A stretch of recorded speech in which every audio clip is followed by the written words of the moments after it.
President Joe Biden has officially announced he is not seeking re-election any longer, instead endorsing his Vice President Kamala Harris to be the Democratic nominee in 2024.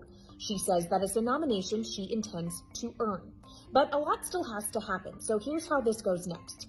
The DNC, the Democratic National Convention, begins in Chicago 4 weeks from now, on August 19th. It's there that pledged delegates have to cast a vote for a nominee.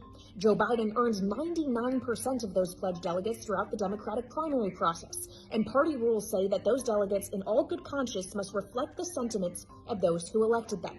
So it leaves the door open for someone else other than Harris to seek the nomination, in what would be an open or contested convention.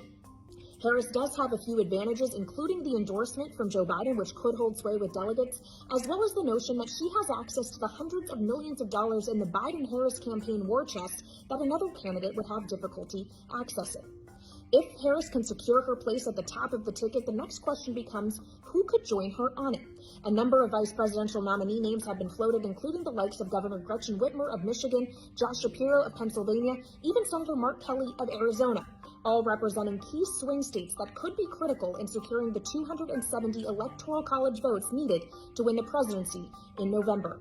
Much is still ahead after President Biden's historic decision.